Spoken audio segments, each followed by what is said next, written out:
नमस्कार, मी पायल निषाद. मी चड्डा रेसिडेन्सी जे 2021 मध्ये यांची लॉटरी निघाली होती.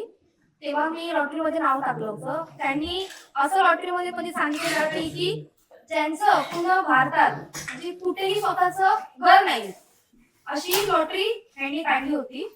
त्यावेळी आम्ही 5,000 देऊन तिथे आम्ही लॉटरीमध्ये नाव टाकलं आमचं. आणि त्यानंतर मग लॉटरीमध्ये नाव टाकल्याच्या नंतर काही 1 वर्षानंतर आमचे बिल्डरने म्हणजे 2022 मध्ये आमचे रजिस्ट्रेशन आणि बँकेचे हप्ते वगैरे चालू केले. बँका पण यांच्याच बँका आम्ही बोललो की आम्ही आमच्याकडे लोन करतो नाही. बँका म्हणे की आमच्याकडेच तुम्ही लोन करायचं, आम्ही सगळं तुम्हाला करू द्या. त्यानंतर मग झाली 2 महिन्याच्या नंतर मग रजिस्ट्रेशनची प्रोसेस झाली 2023 मध्ये. आणि मग त्याच्यानंतर आमचे हप्ते चालू झाले. ते आता 2026 पर्यंत अजून आम्ही फक्त हप्तेच भरतोय. काय करून ते 2 ते 2.5 लाखापर्यंत फक्त आम्ही प्री EMI भरून चाललो आतापर्यंत. बँकेला जेव्हा आम्ही सांगतो की आमची मुदत चालू करा, पण बँक ते पण ऐकायला तयार नाहीये.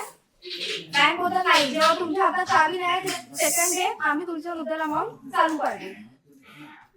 प्लस आता तिकडे 5-6 वर्षांमध्ये फक्त 4च बिल्डिंग बांधलेल्या आहेत. तिकडे बिल्डरने फक्त 4 आणि 133 हा प्रोजेक्ट आहे त्याच्यामध्ये त्यांनी फक्त 4 बिल्डिंग बांधल्यात. आणि दर 6 महिन्याला 2 महिन्याला एकच सांगतो, आता गणपतीला पोझिशन देणार, दिवाळीला पोझिशन देणार, पाडव्याला पोझिशन देणार. बस फक्त हे 5 वर्षामध्ये त्याने हेच केलेलं एवढं. आणि माझा तिकडे जो प्रकल्प आहे तो एक 72.5 एकर मध्ये तिकडे फक्त खड्डा खाल्लेला आहे. त्याचे फक्त तुम्ही बोला तर फक्त मी त्या दगडाचे पैसे तिकडे फक्त फ्री EMI 2 ते 2.5 लाख पर्यंत आता भरलेला आहे. बाकी काहीच तिकडे काम कसलं काही झालेलं नाही. बस आणि एवढं आम्हाला हे आहे की आम्ही आलो की आम्हाला न्याय मिळावा. नमस्कार, मी रोली जगताप. मी चड्डा डेव्हलपर्स विथ माडाचा टायप आहे असं कळल्यामुळे मी तिथे माझे म्हणजे लॉटरीचे पैसे भरले. तर स्टार्टिंगला जेव्हा मी पैसे भरले ना, तो मला सांगितलं माझ्या भावाने आणि आम्हाला वाटलं स्वस्तामध्ये घरं मिळत आहेत, त्याच्यामुळे आम्ही म्हटलं करूया तिथे होऊन जाईल आपलं घर. म्हणून आम्ही माझ्या भावाने आणि मी दोघांनी पैसे भरायचे. आम्हाला डायरेक्ट लॉटरी देतो असं सांगून आमच्याकडून लॉटरी लागण्या अगोदर 10,000 आणि लॉटरी मिळाल्यानंतर 10,000 असे एक्स्ट्रा पैसे घेतले आमच्याकडून. आणि नंतर मग एकच रूम A93 मध्ये 300 होणार थर्ड फ्लोअर वरती रूम दिला होता. तर तोच रूम सेम रूम आणखी एका व्यक्तीला अलॉट केला होता. तर मग 2 रूम म्हणजे एकाच रूमचे 2-2 जणांना कसं काय तुम्ही दिला, त्याच्यामुळे भरपूर वाद झाला. आम्ही तिथे बोललो तर आम्हाला तिथे समजवलं, म्हणजे त्यांचे जे मॅनेजर आहेत मोरे साहेब म्हणून, त्यांनी समजवलं की नाही ते असं होतं, एवढा मोठा प्रकल्प आहे, थोडासा गोंधळ होता, तुम्ही समजून घ्या असं करून आम्हाला समजावून ना त्यांनी मला म्हणते तुम्हाला चांगला व्ह्यू असलेला दुसरा रूम देतो. पुन्हा त्यांनी मला 107 म्हणजे माझ्या भावाने ऑन द स्पॉट तो फ्लॅट कॅन्सल केला नको मला म्हणून. पण मला समजवल्यामुळे मला घराची गरज होती. तर मी म्हटलं की ठीक आहे की आता काम चालू आहे एवढ्या जोराने तर मिळेल. मग त्याच्यामुळे मी काही कॅन्सल केलं नाही. मी म्हटलं राहू दे, मिळेल मला ते पुढे जाऊन. मग आता मी 3,50,000 पर्यंत सेल्फ पेमेंट केलेलं आहे. तरी पण अजून माझं रजिस्ट्रेशन नाहीये किंवा कामाचंही काहीच नाही, म्हणजे काहीच झालेलं नाहीये. फक्त एवढं सांगतायत की या महिन्यात मिळेल त्या महिन्यात मिळेल असं करत करत 2021 पासून आता 2026 आले, पण अजून आम्हाला पोझिशनचंही काहीच नाही आणि रजिस्ट्रेशनही झालेलं नाही. मी सप्टेंबर मध्ये ह्याच महिन्यामध्ये गेला 2021 साली सप्टेंबर मध्ये मातूर रेल्वे स्टेशनवरती त्यांचं मातूर रेल्वे शॉप आहे, रेल्वे शॉप आहे.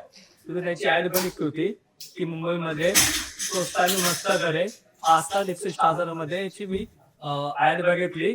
त्यांना कॉन्टॅक्टवर केलं तर माझं सुनील मुरली कॉन्टॅक्ट झालं. तर त्यांनी आम्हाला काही तारीख लागत विरोध ऑनलाईन लावला. आम्ही ₹500 पास करत होती ते आम्ही भरलो करून माझा नंतर माझा नंबर पण लावला. मग त्याने आम्हाला गावाय गेली तिकडे की 2021 ला तुमचं ऑप्शन आलेले आहे, 2024 पर्यंत तुम्हाला आम्ही कसंही करून रूमचं पैसे देऊ. म्हणून सर खूप चांगली गोष्ट आहे म्हणलं मग घर पण आपलं घर होऊन जाईल. त्याच्यावरती आम्ही वाट पाहिले आमचं रेशन पण झालं. लगेच माझं पुढच्या म्हणजे रेशनर माझा EMI जो IIFL चा मी लोन केलं होतं ते स्टार्ट झालं. पहिला हप्ता मला 2,000 पडला, IIFचा हप्ता वाढत माझा तसा आणि 5-7 हप्ता EMI वाढला. तर रूमची कंडिशन अजून तशीच आहे, मला रूम भेटला काहीच नाही. फक्त IIFचे हप्ता वाढत केले. मी वरला कॉन्टॅक्ट केला की सर IFS आपका वारा जातोय, पण तुम्ही काम रूमची तापा देत नाही, रूम ताब्यात देत नाही. त्यांचं ते एकच असतं बोल वचन, आम्ही या गणपतीला देऊ, पुढच्या दिवाळीला देऊ, पुढच्या शिमगेला देऊ. असं करता करता 6 वर्ष घालवली, त्यानंतर रूमचा ताबा दिला नाहीये. प्लस आम्ही त्यांना मध्ये लेटर सुद्धा पाठवलं होतं मीटिंगसाठी की आपण दोघं बसू, आपण तुमचं आणि आमचे जे काही आमचे रूमवरच आहे ते आपण बसायचे काही विषय करूया, चर्चा करूया. तर त्यांनी आम्हाला काही रिप्लाय दिलाच नाही. शेवटी रूम ओनर जो आम्ही आहे अशा आम्हाला का शेवटपर्यंत झुपडपट्टीमध्ये वगैरे घाटामध्ये आम्ही त्याला रिस्पॉन्स करतो की तुम्ही आम्हाशी बोला, आम्हाला तर कळेल तुमची समस्या काय आहे ते. मुंबईत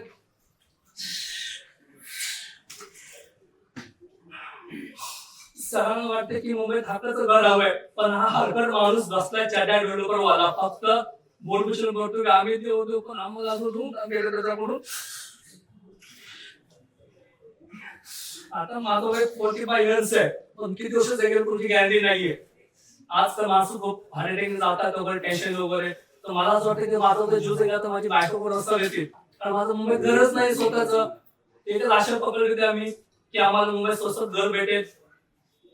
त्यांचा आता मध्ये आम्हाला फोन आला की तुम्हाला 15 ऑगस्टला त्यांनी बोलवले 40 वाटोपाचा कार्यक्रम होणार आहे. तर आम्हाला माहिती आहे की 24 कारण असं त्यांनी आम्हाला बॅनर दाखवले असते, तर काही झालं त्यांच्याकडून. मी फक्त आशा करतो आग्रह साहेबांना की सर तुम्ही आम्हाला लोक तुम्ही आम्हाला द्यावं सर, ही तुमची अपेक्षा आहे. कारण आम्हाला चेटावरून कृतपेक्षा नाहीये चेटाकडून. आमची अपेक्षा फक्त एकच माणसाने लागली आहे आग्रह साहेबांकडे. तर मला आमची कळची विनंती आहे की तुम्ही आमच्या लोकांवर फक्त धावा द्यावा. तुमची मागणी कोणी काय करणार, दुसरं ऍक्शन काय करणार? आम्ही या बाबतीत CBI कडे तक्रारी करणार आहोत. आम्हाला अपेक्षा आहे, आम्हाला फौजदारी तक्रारी इतर तक्रारीपेक्षा या फ्लॅट खरेदीदारांना घर कसं मिळेल आणि यासाठी गृहनिर्माण विभाग नेमकी काय आता सोयीची आणि पर्यायी योजना किंवा पर्यायी व्यवस्था करतं हे आमच्या दृष्टीनं आशेच आहे. बाकी ते कुणी एखादा माणूस जेलमध्ये गेला काय फसावर गेला काय ह्याला न्याय मिळणार नाही त्यात. कारण ह्या लोकांचं असं आहे की 100 कोटीचा फ्रॉड करायचा, जेलमध्ये जायचं आणि सांगायचं जेलमध्ये 100 कोटी रुपये 2 वर्षात कमवून बाहेर आला. या लोकांचं जे नुकसान होतं त्याला जबाबदार कोण? हाऊसिंग डिपार्टमेंटनी या लोकांचं पुनर्वसन आणि न्याय देण्यासाठी तात्काळ एक बैठक आयोजित करावी आणि तात्काळ याला न्याय देण्यासाठी प्रयत्न करावा, ही एकच माफक अपेक्षा आमची सरकारकडून आहे.